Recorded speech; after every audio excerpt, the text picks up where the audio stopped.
பாலாஜி மீது வழக்கு பதிவு செய்ய அனுமதி அளிக்க வேண்டும் என்று தமிழக அரசு ஆளுநருக்கு கடிதம் எழுதியிருக்கிறது.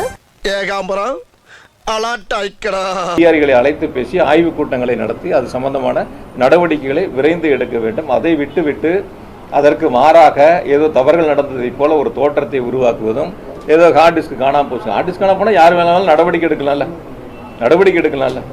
வந்து சொல்லும் போது கூட எனக்கு டவுட்டே வரல.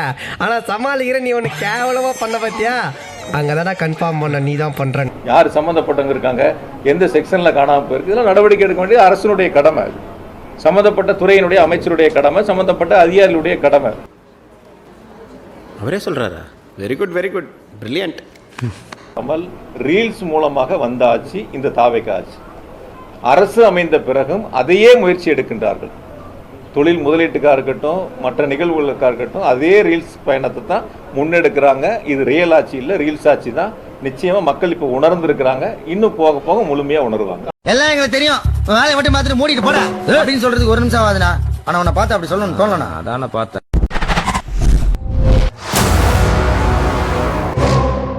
கழகங்கள் மறையட்டும் அப்படின்னு சொல்லிட்டு ரஜினி ரசிகர்கள் புதுசா ஒரு இதை ஆரம்பிச்சிருக்காங்க. அதாவது என்னன்னா அண்ணாமலை ஆரம்பிக்கக்கூடிய கட்சி அது ரஜினி ஆதரவோட தமிழ்நாட்டை மாற்றம் கொண்டு வரணும். பொறுத்திருந்து பார்ப்போம் சார். ஏன்டா தயங்குற? தைரியமா சொல்றா, சொல்லு. நீதான் தைரியமா நாளத்தை சொல்லு, சொல்றா. தேவை இருக்குன்னு சார். ஒரு விஷயங்கள், திராவிட முன்னேற்ற கழகம் தொடங்கி 75 வருஷம் ஆச்சு. பல பேர் நான் திமுகவை அழிப்பேன் ஒழிப்பேன்னு வந்தவங்கலாம் அவங்க தான் அழிஞ்சு போயிருக்காங்க, ஒளிஞ்சு போயிருக்காங்க. சார், யார் நான் குறிப்பிட்ட பேர்லாம் சொல்லல. யார் திமுகவை அழிப்பேன் ஒழிப்பேன்னு சொன்னாலும் அவங்க அழிஞ்சு போவாங்க, அவங்க ஒளிஞ்சு போவாங்க. அது யாரா இருந்தாலும் சரி, யாரா இருந்தாலும் சரி. நான் பல முறை நானே கேட்டேன், நானே உங்ககிட்டயே தான் கேட்டேன். நான் ஒரு 10 பேட்டி அப்பதான் சொன்னேன் நான். அதனால அதுக்குள்ள போக வேண்டிய அவசியம் இல்லை. ஃபிளாஷ்பேக்.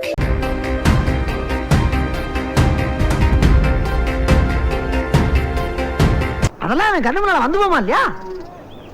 பயப்படிதான் செய்யலாம். லேசு வார்த்தை கேளுங்க. இன்றைய சூழலில் நான் கூட வெளிப்படையா சொல்றேன், இன்றைய சூழலில் தமிழ்நாடு சட்டமன்றத்திற்கு பொது தேர்தல் நடந்தால் நிச்சயமாக 200 தொகுதிகளை திமுக வெற்றி பெறும். எங்களுடைய தலைவர் அவரும் முதலமைச்சராக பொறுப்படுத்த. இன்னும் என்ன நீ பைத்தியக்காரனாவே நினைச்சிட்டு இருக்கிறல? நீங்க இன்னைக்கு மின்துறை அமைச்சர் சொன்ன மாதிரி அதை காணா இதை காணா, அந்த தவறுகள் நடந்திருக்கு, இந்த தவறு நடந்து, இந்த மாதிரிலாம் சொல்லி பொதுவெளியில ஒரு பதட்டத்தை உருவாக்கி அது எதையோ தேடுவதற்கான முயற்சிகள் எடுத்து இந்த மாதிரி போறதுல ஒரு நாளும் திமுக எல்லாம் பயப்படாது. ஒரு நாளும் திமுக பயப்படாது. அப்படிப்பட்ட இயக்கம் அல்ல திமுக.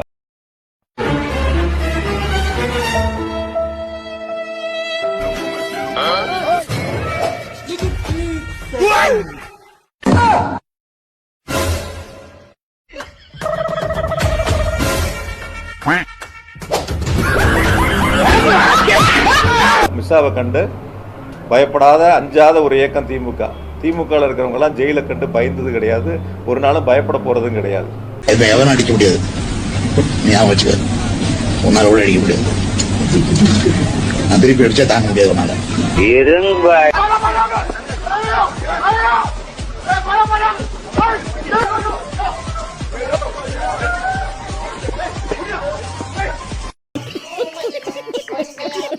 இவங்களுக்கு வேணா பயந்துக்கிட்டு விமான நிலையத்தில் ஓடி போய் பிளைட் ஏறி பிடிச்சு ஆறுதல் சொல்ல கூட, பாதிக்கப்பட்ட மக்களை சந்திக்கிறது கூட தைரியம் இல்லாத ஆட்கள் இன்னைக்கு இருக்கக்கூடிய அரசாங்கத்தில் இருக்கக்கூடிய அமைச்சர்கள் உட்பட.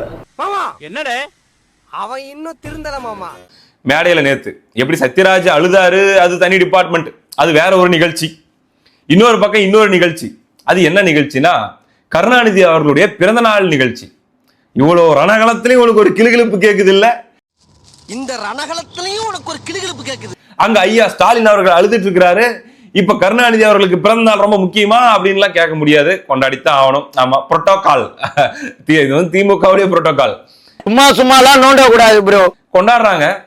கொண்டாட போன இடத்துல உனக்கு ஆலங்காத்தால குறவல வரைக்கும் சோத்த போட்டு உன்னை கூட்டிட்டு வந்ததுக்கு உன்னால என்ன பண்ண முடியுமோ அதை பண்ணிட்டேன் அப்படிங்கிற மாதிரி ஒரு செயலை டிஆர் பாலு அவர்கள் பண்ணியிருக்காரு.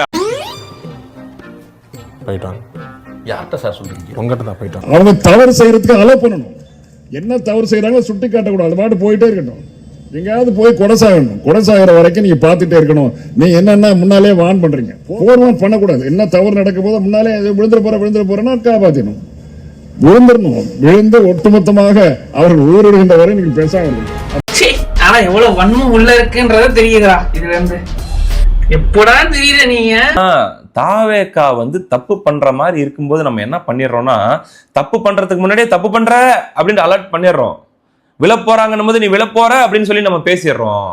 பேசக்கூடாது. நம்ம வந்து விஷப்பாம்பு மாதிரி விஷத்தை பல்லுக்கு பின்னாடி வச்சுக்கிட்டு அப்படியே காத்துக்கிட்டு இருக்கணும். தப்பு நடக்க போகுது அப்படின்றத நமக்கு முன்கூட்டியே தெரிஞ்சுன்னா கப்புன்னு இருக்கணும். அப்படியே போய் அவங்க தப்பு பண்ணி போய் நல்லா மாட்டிக்கிட்டோம், லாக் ஆயிரட்டும், அப்ப நம்ம ஏறி அடிக்கணும். டேய் 3 idiots, இதெல்லாம் உங்க அறிவுக்கு ரொம்ப அதிகம். தயவு செஞ்சு வீட்டுக்கு கிளம்புங்க. இப்படி மேடையில் இருக்கக்கூடிய ஒரு நிர்வாகியை பார்த்து, ஏப்பா நீ தெக்கத்திக்காரன், தெக்கத்திக்காரனா வரும்போது அருவாளோட வரணும், கொடுவாளோட வரணும், வந்து 4 பேரை வெட்டிட்டு போகணும். அதுதானே தெக்கத்திக்காரனுக்கு கெத்து. அப்படியே பயப்படாத, தெக்கத்திக்காரன் பயப்படவே கூடாது. தெக்கத்திக்காரன் வரும்போது அருவாள் எடுத்துட்டு வருவோன்னு பார்த்தா வெறுங்கையோட வந்திருக்கிறேன். தெக்கத்திக்காரங்க வரும்போது பெரிய கொடு அருவாள் எடுத்து வந்து 4 பேர் வெட்டிட்டு போவோன்னு பார்த்தா இங்க ஒண்ணுமே கிடையாது. 4 பேர் வெட்டிட்டு வாங்க போலதே போற. இந்த வீரம் வேதாளம்லாம் எங்களை காட்டாது. இந்த மாதிரி எத்தனை பேர் வாழ்க்கையை கெடுக்க போறீங்க? இந்த கருணாநிதி அவர்களுடைய பேனா தலை குனிந்த போதெல்லாம் தமிழ்நாடு தலை நிமிர்ந்தது. உடன்பிறப்புகள் பெருமையா சொல்லிப்பாங்க, ஃபாதர் ஆஃப் மாடர்ன் தமிழ்நாடு. கலைஞரின் பேனா தலை சாயும் போதெல்லாம் தமிழன் தலை நிமிர்ந்தான் தானே சார்? இப்ப செத்துட்டான் எல்லா தமிழனா சொல்லுங்க. சும்மா நீங்கெல்லாம் வந்து நாகரிகம் இல்லாம படிப்பறிவு இல்லாம திரிஞ்சிட்டு இருந்த காட்டு மிராண்டிகள் எல்லாருக்கும் நாகரிகத்தை சொல்லி கொடுத்தவர் கலைஞர். எல்லா பில்டப்பும் கொடுத்துப்பாங்க. ஆனா அந்த கருணாநிதி பிறந்த நாள்ல 75 வருஷ கட்சி என்ன சொல்லுது? தெக்கத்திக்காரன்னா அருவாள். அது எப்படி தெக்கத்திக்காரன்? தென் மாவட்டத்தை சார்ந்தவனா அவனுக்கு அருவாள் தான் அடையாளமா இருக்கணும். ஏன் அவனுக்கு அடையாளமா வேற எதுவுமே இருக்கக்கூடாது? சரி, இவ்வளவு பேச்சு பேசுறீங்களே, நீங்க பண்ணி காட்டலாமே உங்களுடைய உடன்பிறப்புகளுக்கு என்ன ஏதுன்றியா. உங்க பையன், நீங்க கோட்டு போட்டுக்குவீங்க, உங்க பையன் வந்து கோட்டு போட்டுப்பாரு, கெத்தா வந்து பாத்தீங்கன்னா இன்ஷர்ட் பண்ணிப்பாரு, ஏசி ரூம்ல பாலிடிக்ஸ் பண்ணுவாரு. சும்மா வரலடா திமுக காரன், அப்படிடா திமுக காரன், இப்படா திமுக காரன்ட்டு அவரு பேசிப்பாரு, சொபிஸ்டிகேட்டட் லைஃப் வாழ்வாரு. ஆனா உங்க கட்சியில இருக்கிறவன் தெக்கத்திக்காரன் என்ன பண்ணா, அருவாள் எடுத்துட்டு வரணும், அது 4 பேர் வெட்டிட்டு போயிடணும். என்னடா எத்தனை நாளைக்கு இந்த கேவலமான அரசியல் நீங்க பண்ணிட்டே இருப்பீங்க? இவங்க உட்காந்துக்கிட்டு ஏன் தோத்தம்னே கண்டுபிடிக்க முடியல அப்படின்ட்டு இருக்கிறாங்கல்ல, அப்படின்னு சொல்லிட்டு அந்த ஒரு வார்த்தையை தவிர மீதி எல்லா வார்த்தையும் இவங்க பேசிக்கிறாங்கல்ல, இதெல்லாம் தான் இவங்க தோத்ததுக்கான காரணமே. இந்த ஆட்டிடியூட் தான் இவங்க தோத்ததுக்கான காரணமே. அது எல்லாத்தையும் பண்ணிக்கிட்டே ஏன் தோத்தம்னே கண்டுபிடிக்க முடியல அப்படிங்கிறது. இந்த பேச்சு பேசினா அப்புறம் எப்படி ஜெயிப்பீங்க? மாப்ள யூ டிராப்ட் திஸ்டா மாட்டிக்க. என்ன மாப்ள இது கேப்பா? ஓடு நல்லா இருக்கும், உனக்கு சூட்டா இருக்கும். பால் வாங்கணும் மூக்குல மாட்டுறதுக்கு, அது மட்டும் வாங்கிட்டு வரேன். ஜோக்கர்